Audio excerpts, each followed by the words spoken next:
Good morning, good afternoon, good evening, everyone. I think we'll start now because we already have a quite good number of participants here today. I'm Luna Marino. I'm the head of strategic partnerships at the Ocean and Climate Platform. The platform is a network of more than 115 organizations working to bridge the science to policy gap on the ocean, climate, and biodiversity nexus.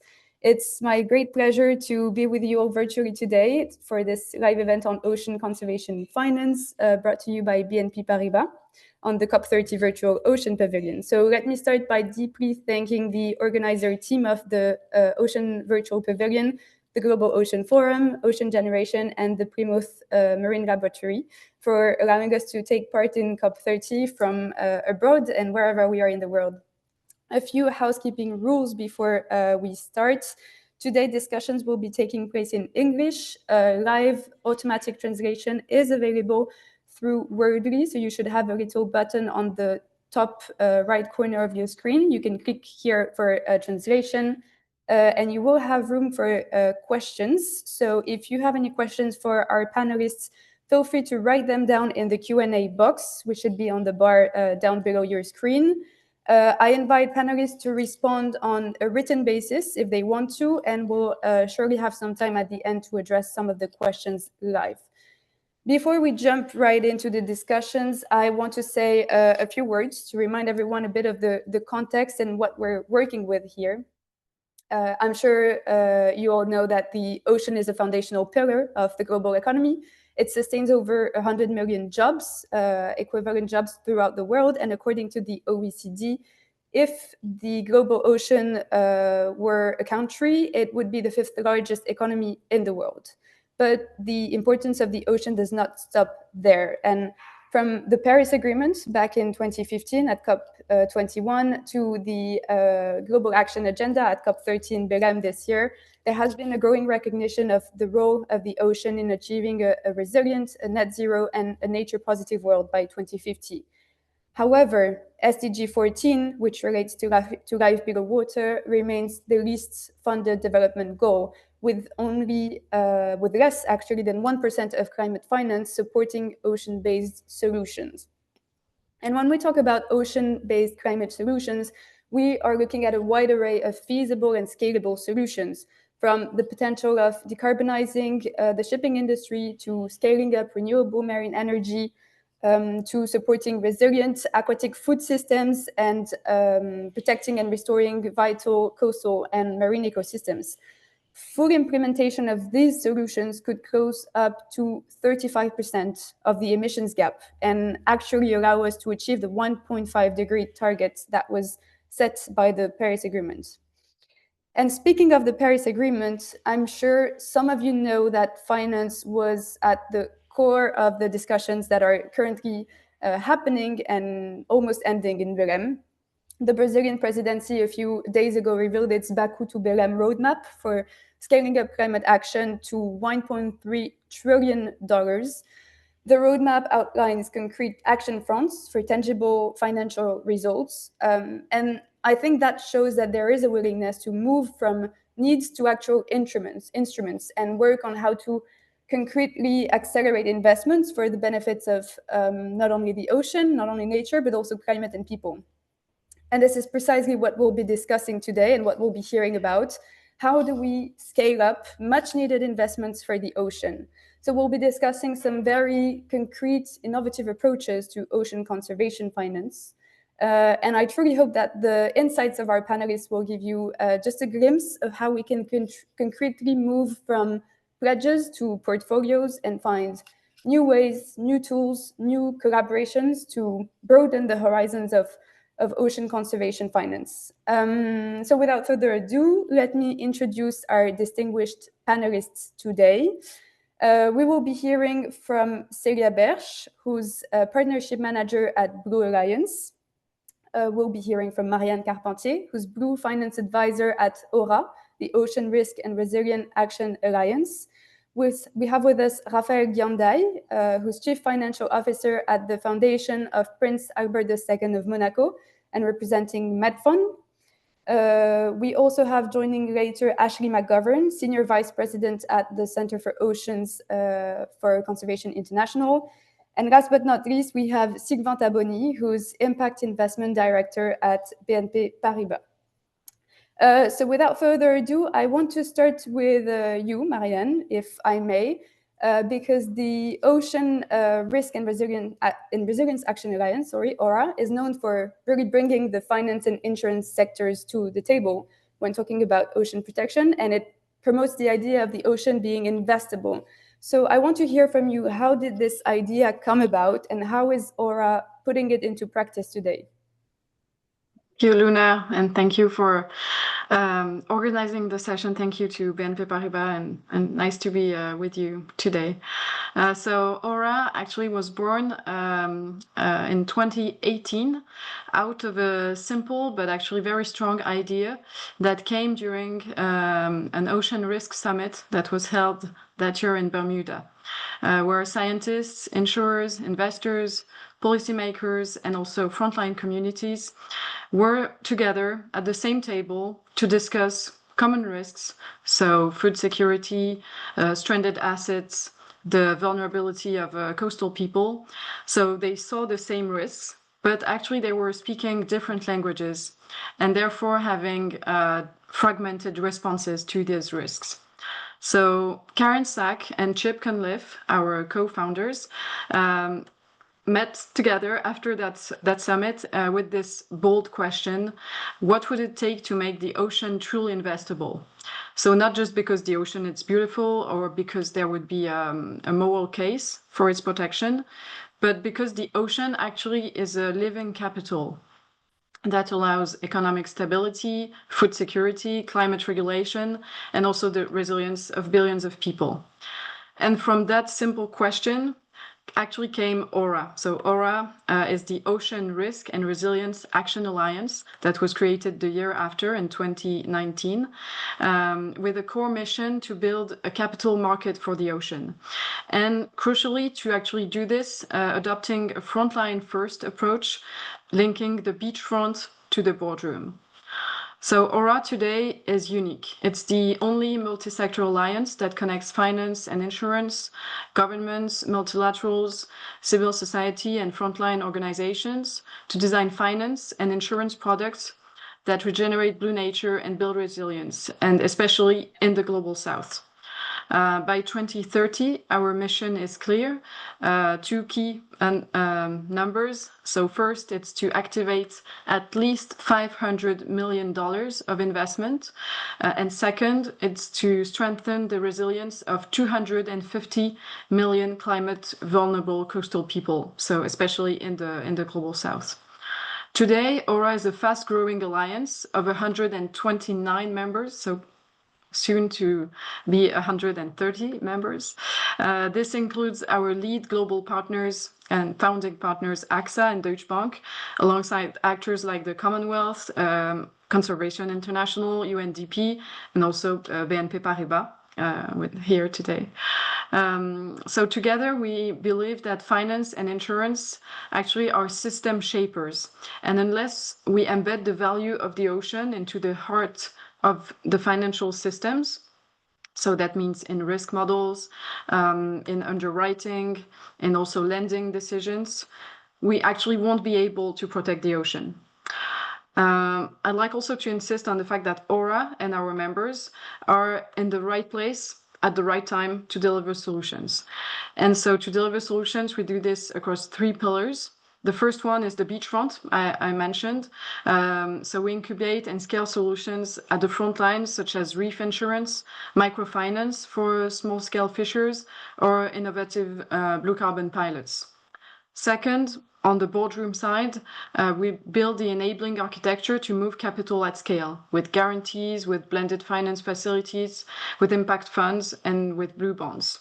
And then finally, we mobilize system shapers through the Back Blue Ocean Finance Commitment, which is our flagship initiative alongside the World Economic Forum.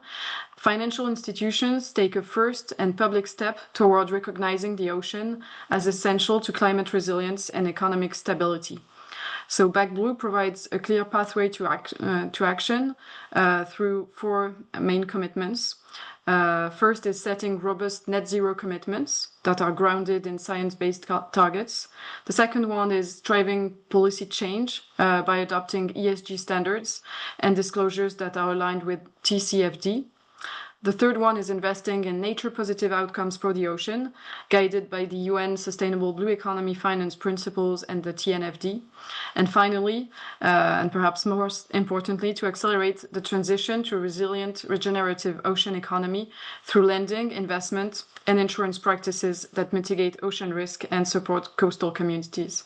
So AXA and Deutsche Bank were the first joiners of the Back Blue Ocean Finance Commitment. BNP Paribas also joined during BEF, and we are working on all these commitments to change policy and insurance practices. Thank you. Thank you so much, Marianne. What a great outline of how partnerships for blue finance really at the service of local communities work. And now I want to turn to Raphael because Raphael works at the foundation, but also is a representative of Medfund, and Medfund is really pioneering sustainable financing for Mediterranean marine protected areas, MPAs, as we call them. But as we celebrated the 10th anniversary of the Medfund this year, can you walk us through some of the successes of the fund and what it took to make these successes a reality over the years? Thank you, Luna, and hello, everyone. I will highlight 2 successes that led through a long process over the years and that is now evidencing its efficiency. The first one is the model of the Medfund, showing very good results in conciliating the financial performances and positive impact on conservation managing. Medfund has now 19 MPAs around the Mediterranean Sea, representing more than 9,000 kilometers square, of which 800 is in high protection zone. So as you said, Medfund is celebrating its 10th anniversary this year. Followed by the success of this initiative, we are extremely happy to reinforce this initiative with a 5-year strategy willing to double up the number of MPAs by 2030. This reality is based on a good governance, actions with great NGOs on the field, and outcome leading to significant regeneration on biodiversity, but also with great financial partners. Indeed, Medfund has been able to gather several players from diverse world. It has developed a co-management model between the states and NGO. The initiative was created by France, Tunisia, and Monaco, followed afterwards by other countries as active members in the initiative, such as Morocco, Albania, and Spain. It gathers as well actors that build bridges between science and finance and conservation with the support of an alliance of institutional donors, the JEF, AFD, Government of Monaco and Spain, for instance, but also philanthropies, such as the Prince Albert of Monaco Foundation, the MAVA, and partners such as Medpan, SPARAC, Conservatoire du Littoral, IUCN, or the Oceanographic Institute of Monaco. Another success is to offer a long-term commitment based on a 15-year phase financing model, mobilized 16 million euros since inception through a sustainable financing of MPAs, with its endowments and amortization funds generating 1 million euro financial income to support recurrent management activities and fund the operational costs of MPAs, such as surveillance, scientific monitoring, governance, awareness arising, support the blue economy, such as small-scale fisheries and ecotourism activities, turning paper parks into effective MPAs. Thank you, Raphael. Very interesting example of how partnerships as well involving NGOs work. And I want to react on that and move to another side of the world with Syria, because your work kind of rings a bell with what Raphael just explained. So Syria, can you tell us a bit more about the work of Blue Alliance and how you've developed really structuring collaborations over the years to unlock capital for MPAs across the global south? Yes, thank you very much, Luna, and hello everyone. Happy to be here. So to tell you a little bit more about Blue Alliance, we are a non-profit organization dedicated to regenerating marine biodiversity and at the same time creating livelihoods for the coastal communities depending on those reefs. Today we co-manage over 2 million hectares and soon 3 million hectares of coral reef across Indonesia, Philippines and Tanzania through long-term delegation of management with the local governments. In each location, we have set up a team of rangers, scientists, community workers who work daily to improve enforcement, help regenerate ecosystem and support livelihoods. The other side of our activity is the creation of a blue economy around those MPA. So around each MPA, we've developed a pipeline of social enterprises. We call them reef positive businesses. They are in sustainable fisheries, community-based aquaculture, and ecotourism. And these social enterprises are here to create livelihoods, alleviate poverty, but at the same time, generate revenues for the long-term management of the marine protected areas. So this is where our collaboration comes in. So over the years, we have built a large ecosystem of partners, governments, local communities, philanthropic foundation, impact investors, and technical organization. So really Blue Alliance is in essence a coalition of committed actors working toward the same direction. A key example of collaboration is the one we have with BNP Paribas. Last year, we launched with them the Blue Finance Impact Loan Facility. So this really marked a key milestone in closing the financing gap of marine protected areas. So this facility enables us to provide funding to the reef positive businesses that operate within the MPAs. So in a few words, this facility is a blended finance vehicle combining grants, refundable grants, and impact loans. And over the time, the revenues from these social enterprises will cover the operating cost of the marine protected areas, which will turn into a self-sustaining system. So from the nomad archipelago tourism venture in Indonesia to the Samaki Blue Sustainable Fishery Facility in Tanzania, each initiative we have creates local jobs and directly fund the reef protection and community livelihoods. Alongside this facility, we still rely on philanthropic partners who provide catalytic funding, catalytic grants for the MPA management. So these partnerships enable us to move toward the same direction and to scale impact far beyond what any of us could have done alone. And looking ahead, our goal at Blue Alliance is to manage 9 million hectares of coral reef by 2030, and by 2050 regenerate a quarter of the world's coral reef. Thank you, Celia. Some very great examples of concrete initiatives on the ground. And you mentioned a partnership with the BNP Paribas. So Sylvain, now I want to hear from you because as a major financial institution, BNP has been innovating with impact investment in many different ways. So could you share with us some concrete examples of how BNP is integrating ocean and climate considerations into its impact investment approach, and maybe give us a bit more detail about that Blue Finance facility that Celia mentioned? Yeah, sure. Thank you, Luna, and hello, everyone. Maybe a bit of a few words on the context is that so BNP Paribas is a large bank, as you mentioned, and it was also one of the first commercial banks to publicly commit to the ocean protection. While this commitment was taken in 2019. And this commitment actually relies on two main pillars. One is the strong monitoring and the assessment of all the ESG risks around ocean. So we've put on place very strong policy to ensure that all our fundings and the financial project that we were commercializing were in line with ocean protection. And the second pillar is more about how we can support positive impact through collaboration with our clients mainly, but also with NGOs and other institutions like ORA, for example, or UN organization.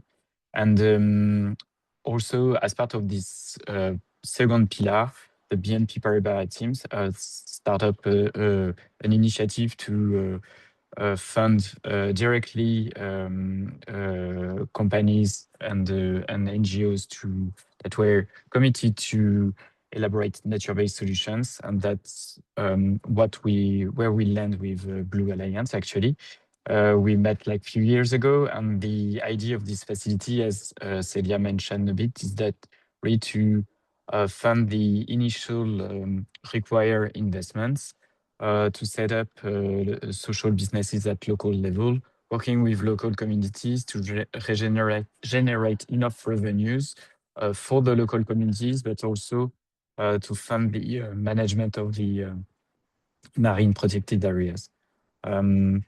It's a facility, a debt facility over long term. We provide patch and capital. It's a 10 years facility.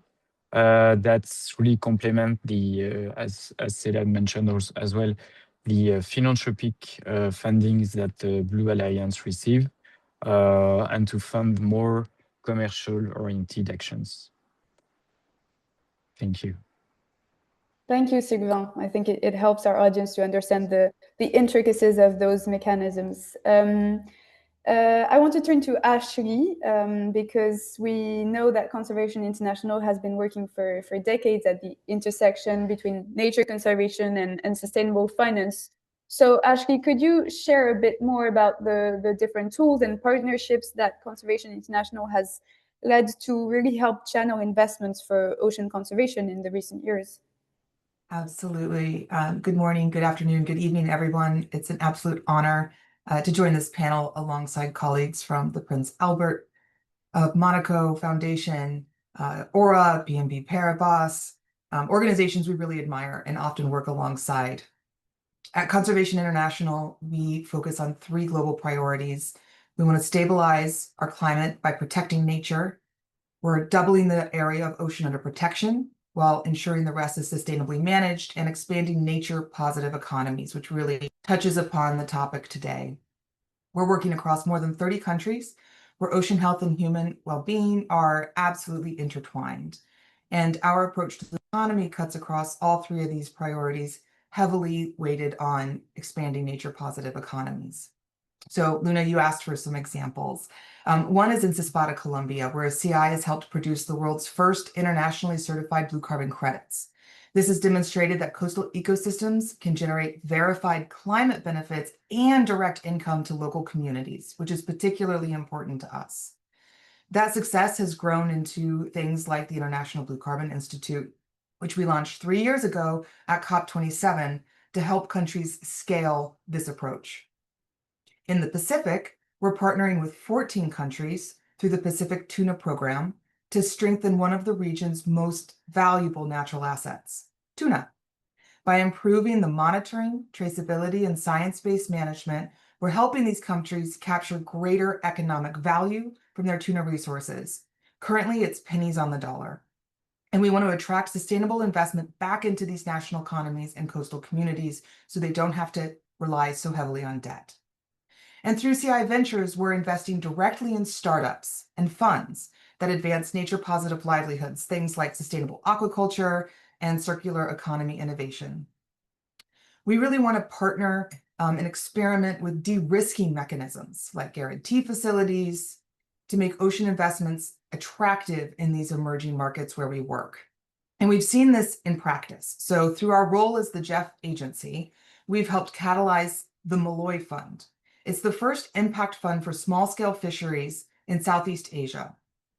An early concessional investment unlocked private capital from institutions like JP Morgan Chase and Encourage Capital. And looking forward, as we see trillions being invested in coastal infrastructure in the coming decades, we want to ensure those dollars go to work for nature and the local communities. So we've launched an initiative called Green-Gray Infrastructure Program. And we're creating coastal blueprints. We've already mapped one for the entire coastline of Suriname to create a plan for how to adapt to these climate impacts. And we're scaling it across the entire northern Brazil shelf, really helping governments and investors direct capital towards nature-based resilience, not just concrete and steel. These experiments remind us that the blue economy is not a single sector, but a shared agenda, one that must require collaboration across philanthropy, finance, and policy. At CI, we're eager to continue partnering with folks like you who share our vision to stabilize our climate, protect our ocean, and build economies that restore rather than deplete nature. Thank you. Thank you so much, Ashley, for this rather comprehensive overview of the large number of mechanisms and partnerships that CI has been building over the years to really serve communities in the end and serve the environment. I just want to remind participants that they're free to leave some questions in the Q&A box before we jump to that second round of questions on how we really deploy and scale those solutions and attract capital to do so. And I think, Ashley, what you mentioned that rings a bell from what Marianne was saying earlier about also de-risking and those partnerships between the different financial sectors. So, Marianne, I want to ask you, from your perspective and from Aura's perspective, what are the models or instruments that have proven most effective in your experience in turning resilience into a viable asset class for investors? Where are you actually seeing real traction? Sure. Thanks, Luna. So if there is one lesson from Aura's work across more than 120 members, it is this. Resilience becomes an investable asset class when three conditions are met that were actually mentioned also by Ashley right before. So the first one is when risk is measurable. The second condition is when returns are visible. And the third one, that's the one that was mentioned and is really important, is when capital is de-risked. And so to answer these, we approach this through two complementary lenses. First, the bottom-up pipeline building, and then the top-down system architecture. So let's start first with the bottom-up. So how to build investable pipelines from frontline initiatives. We often hear from investors that there are not enough bankable blue projects, and that would be the reason why they are not investing. But actually, the truth is that the opportunities exist, but they are not structured in ways that fit traditional investment expectations. And it's for this reason that Aura runs an innovation and product development pipeline that supports early stage, locally led, high impact solutions, especially in the Global South, and helps them reach investment readiness. So as of today, there are about 50 products in that pipeline. These projects include climate resilient fisheries models, community blue carbon projects, mangrove restoration tied to insurance savings, resilience credit pilots, or small scale aquaculture improvements that are linked to gender outcomes. And so by providing grants, technical assistance, risk analytics, and early stage support, Aura transforms promising ideas at the beachfront into investable propositions at the boardroom level. So that's the first part. Then now on the top-down approach, which is more building the architecture for ocean resilience finance. So to attract private capital at scale, we also need strong enabling structures. That's also what's missing currently. And that's the purpose of Aura's Sea Change Impact Financing Facility, SCIF. And actually Blue Alliance is part of the SCIF. So across its various mechanisms, several models are gaining strong traction, and I'd like to present three of them. The first one is the blended finance impact funds, and I'll refer to one example, the Outrigger Impact Fund, which is the only impact fund focused on small island developing states, SIDS, that blends catalytic capital to invest in high-impact ocean ventures where commercial investors would not go alone. So this shows that resilience projects and SIDS can actually generate returns while delivering enormous social and climate co-benefits. The second one, so still part of the Sea Change Impact Financing Facility, SCIF. Second important mechanism is guarantee. That's the de-risking part. So the Nautilus Blue Guarantee Company helps de-risk projects that are either under collateralized or early stage, and thus unlocking financing for communities, for SMEs, for conservation organizations who would otherwise remain invisible to investors. And the last one I wanted to insist on is the blue bonds and all the sovereign instruments for financing. At OR, we have the Blue Bond Accelerator, BBA, that supports countries and cities to structure credible blue bonds with strong impact frameworks. And we see real traction here. Sovereigns are recognizing that linking debt to nature positive outcomes can at the same time improve creditworthiness, resilience, and also local development. Thank you. Thank you, Marianne. Again, a great example of the different innovative mechanisms that exist to really scale up that finance.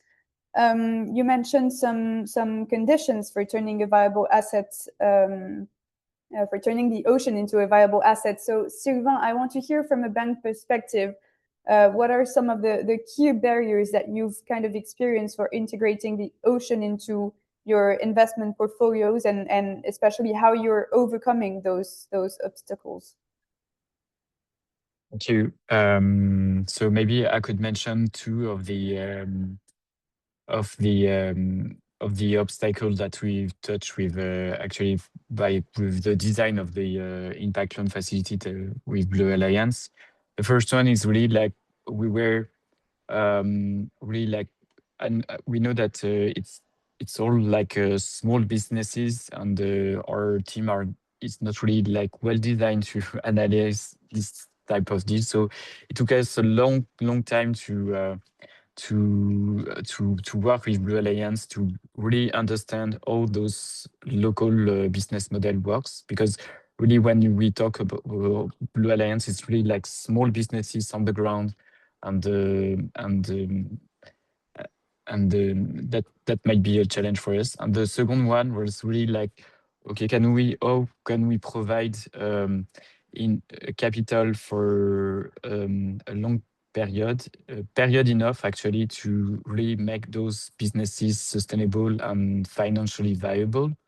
I mean, like for example, the two business that we have supported, so like two main business model that we have supported. First one is aquaculture, and is how we can train and local people to grow sea cucumber, for example. Those population where they didn't know at the beginning how to do that, so they needed to have some people that train them, and then some people to structure the businesses, so that this type of operation takes a very long time. And then it takes even more long time to have the right people on board and the right methodology and approach to make those businesses viable.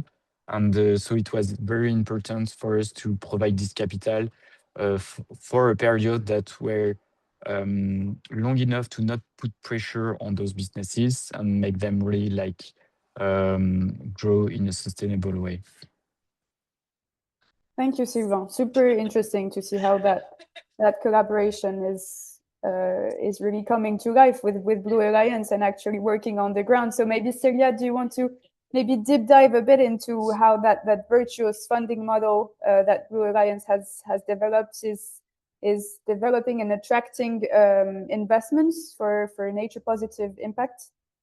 Yes, absolutely. So our funding model is built around one insight. It's that marine protected areas can only succeed at scale if they have a sustainable economic engine behind them.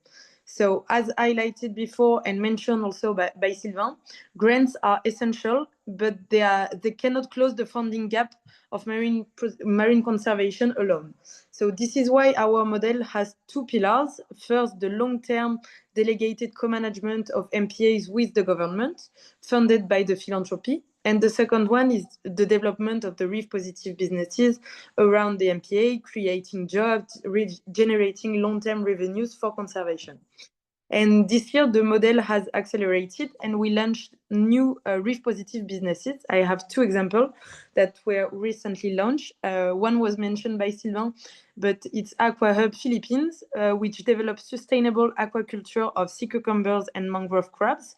And their expansion will regenerate mangroves and seagrasses while generating income for coastal communities. The second one is Blue Wild EcoVenture, the new ecotourism live aboard the Bajo, which offers low-impact cruises and contributes directly to the MPA financing through the tourism revenues, but also the conservation education. So to scale this approach, as mentioned, we created the Blue Finance Impact Loan Facility with BNP Paribas. It brings several community-based enterprises together into a single investment structure, which allows larger ticket sizes, risk diversification across countries and sectors, and impact-linked interest rates. In fact, the financial terms improve when the environmental and social KPIs are met. So this is why I mentioned grants act at the beginning, in fact, to de-risk early stage and fund the MPA management. And after that, impact loans accelerate the business growth. So as these enterprises grow, they begin to generate their own revenues. Several of them are already generating revenues.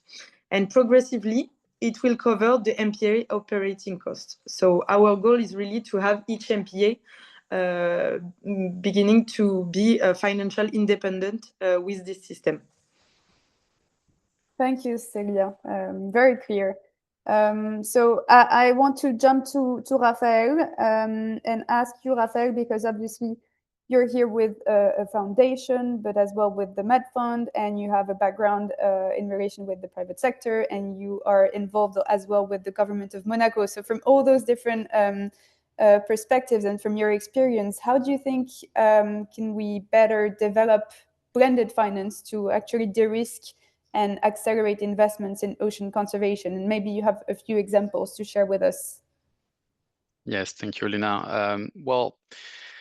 From my experience, there are 4 ways we can better blend funding to truly de-risk and accelerate investments in ocean conservation. Philanthropy must continue to grant at this stage, as it has been mentioned, that the funding gap is still very large, but hope that private and public sectors will take the lead at a larger scale. Philanthropic capital in the protection of the environment is often the only capital willing to take early risks, to test new models, and to demonstrate that solutions are viable. When philanthropies move first, they create the confidence and the space needed for public institutions and private investors to join. They open the path. But we also need much stronger awareness and engagement from the private sector. Platform events like the Blue Economy and Finance Forum that was held in Monaco last June are essential because they bring diverse private actors together and make the opportunities visible. Today, private sector's involvement in the blue economy is still far too narrow. And if we want to scale, we must help investors see that the ocean conservation is not only a moral imperative, but is also an economic one. With new markets emerging and sustainable aquaculture, like we said, with Blue Alliance, for instance, ocean data, coastal resilience, and more. So when private sectors will be fully embarked, then the public sector will move forward quicker. We see that at a larger scale. Monaco government is an exception, investing in protecting the environment for so many years. But we believe at the foundation that the public sector will be more involved when the private sector will be fully embarked. Also, we need to de-risk financial tools, as our previous colleagues mentioned, with blended finance mechanisms. By combining philanthropic first loss capital, public guarantees, and concessional lending, we can lower risk profiles and attract traditional investors. And we could create more liquid, adaptable financial instruments.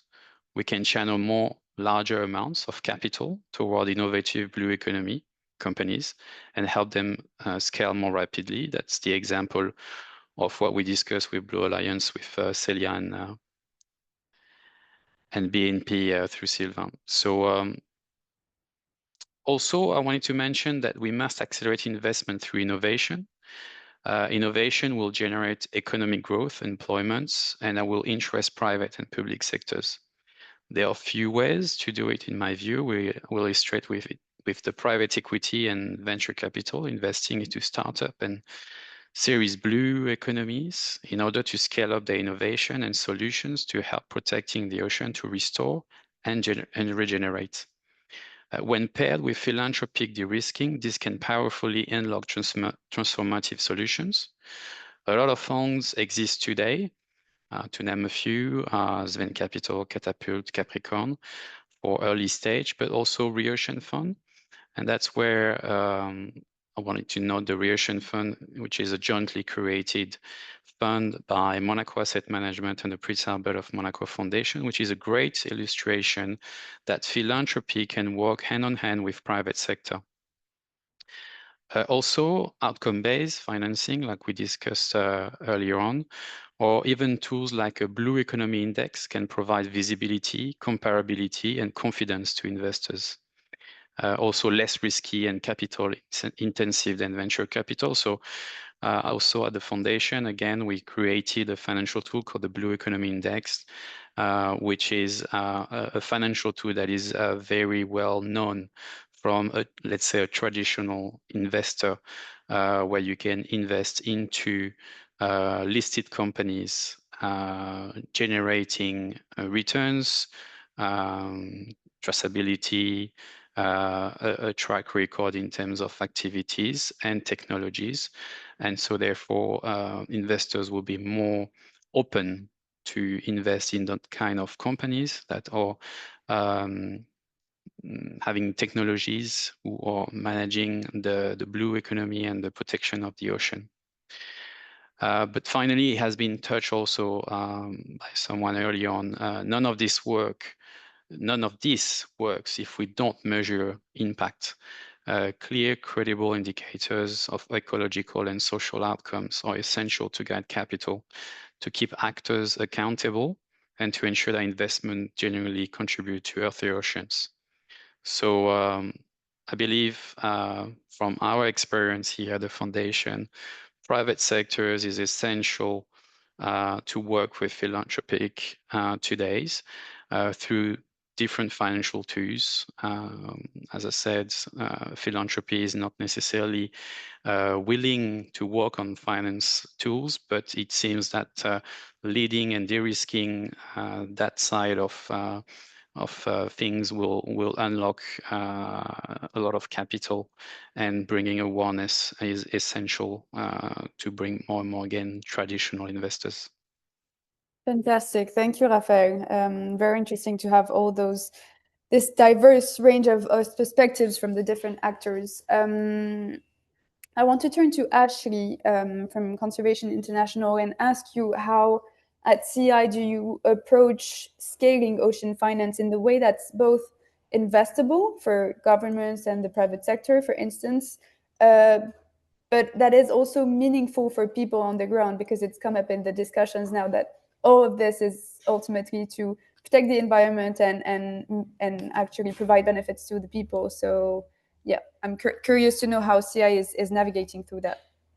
It's a real tension, Luna, and it's one that I think about constantly. It's like, how do you have investment models that are big enough to actually be attractive to governments and private capital, while ensuring that the impact is actually felt in the villages, the fishing cooperatives, in these coastal communities? We've learned a lot trying to navigate this tension. So let me go back to that example that I talked about with the blue carbon crediting in Cispada, Colombia. Credits offer tremendous promise, but the cost of verification, projects are relatively small, and there's very limited returns to the community. In Cispada, they do benefit from these crediting, from the credits. However, they live in the same houses, they still struggle to send their kids to school. So to address this, we're exploring new instruments, not really new, but additional instruments like outcomes-based financing, etc. And we launched with the Nature Conservancy a new initiative called the Blue Carbon Plus Activator to help countries move from these one-off projects to national level programs it really resonated hearing from our colleagues on the panel about the challenges with sea cucumber farming. We know sea cucumber farms benefit and have higher yields the healthier the seagrasses are. It is a positive cycle, but doing that at any sort of scale is a huge challenge. So that's the purpose of the Blue Carbon Plus Accelerator, is to help overcome and lower those barriers. Another example, I was just in Fiji last week where we signed an MOU with the Fijian Development Bank. And it was shocking to me when I was talking to the CEO of the development bank, and I said, what's the purpose of this? Why would you want to partner with Conservation International? And the MOU is really to focus on driving additional investment into the Lau Island group. And he told me that in the last 10 years, approximately 5 deals have reached, just 5 deals have reached these islands. So it's a real reminder that access to finance is still a huge barrier, and it's a place where Conservation International is trying to bring inclusion, equity, and impact.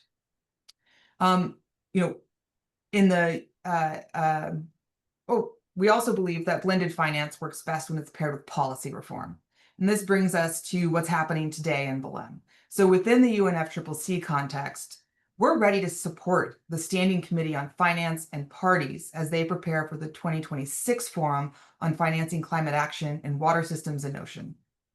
This forum can serve an important and timely space for parties and observers to further ocean finance discussions, and in particular, identify actions to advance these efforts at COP31. So anybody in Belém, anybody talking to the negotiators, a dedicated blue finance window in the UNFCCC climate finance mechanisms are absolutely essential and really help mobilize finance to make sure that we're designing these finance solutions that are investable from the perspective of businesses in the private sector, but again, drive towards community needs and their benefits. Thanks, Ashley. Super interesting as well to know more about what's happening at COP30 and those new mechanisms that are launching and that we all have to keep an eye on if we want to actually contribute to the discussion and model it in some kind of way. Maybe before we take a few questions from the chat, because we have some really interesting ones, I want to do a quick lightning round and ask all of you the same questions for just a short answer.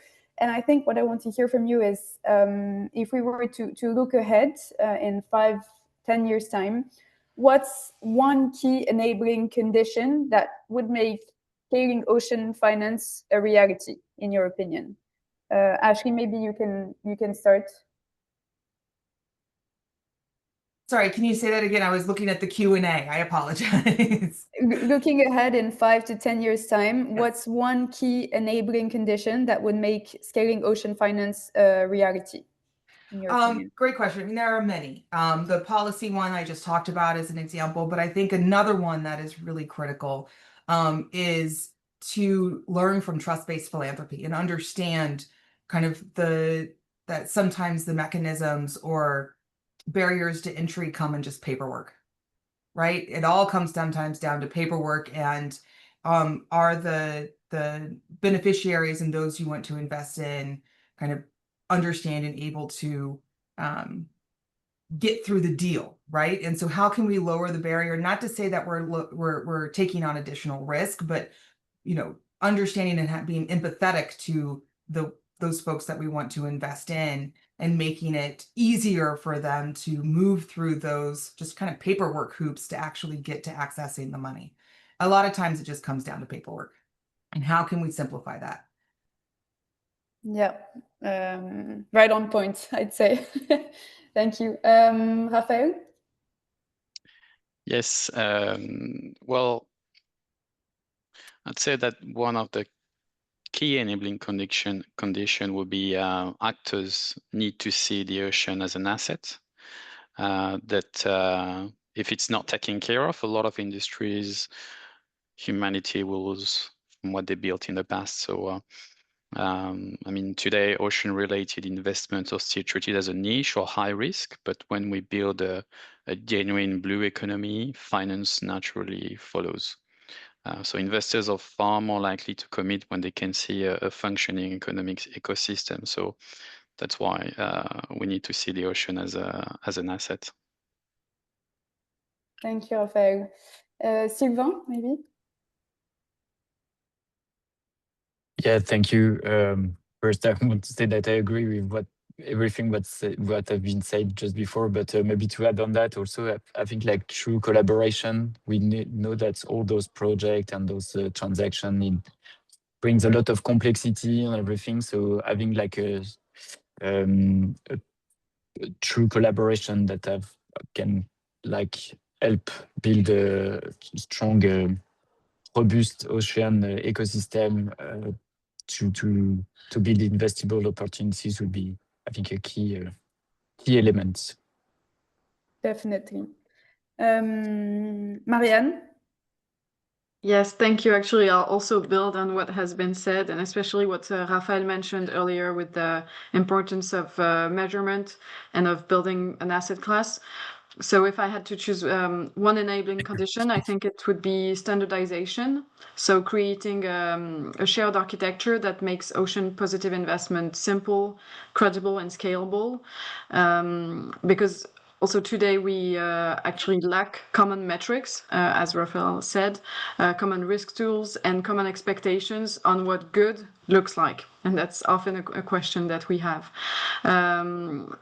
That's actually what Aura is working with the WEF on the Back Blue Ocean Finance Commitment I mentioned earlier.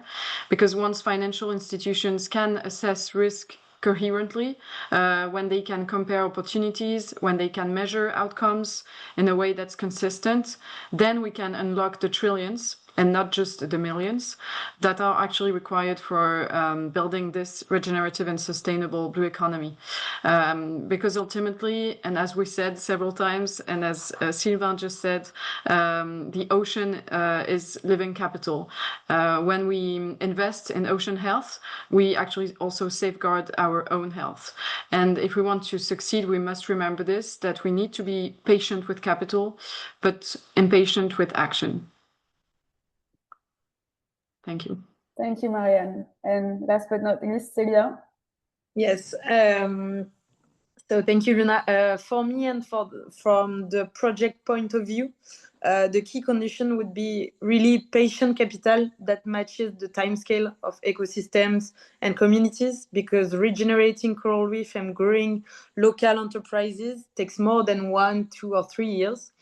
So if more public, private, philanthropic institutions were able to commit on long-term and on flexible capital, we could move to global scale.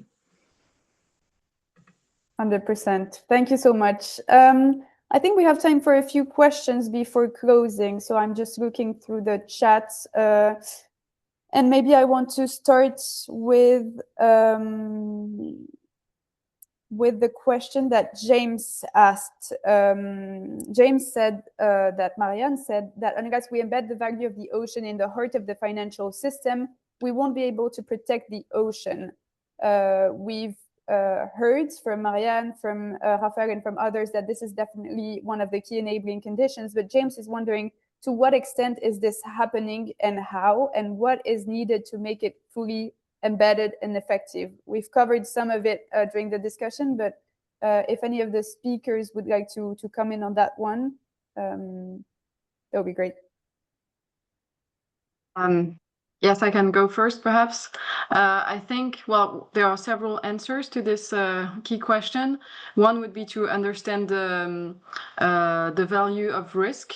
That's actually what Aura has been doing with building the Coastal Risk Index to clearly assess in dollars, but also in numbers of human lives, how mangroves are protecting the economy each year. And also, I'll like to share reflection made by Allianz during the BEF. The CEO of Allianz, Barbara Caruzzeller, shared that we were investing a lot of money in cybersecurity because and much more than in the ocean so far, because we could understand the risks. And so that would be the first thing, is to understand the risks. And so that could be included in the balance sheet. But there are other ways for this, but I'll leave it to other panelists if they want. Anyone else wants to comment on that one? I mean, I'll just reflect that in general, whether it's this topic or others, the oceans has a long way to go. You know, just to bring it home again with the UNFCCC context, it was in 2016 in Paris, with the addition of the words "and oceans," did we even begin to think about including things like mangroves and national climate commitments, which is a key enabling condition to drive finance, right, through governments.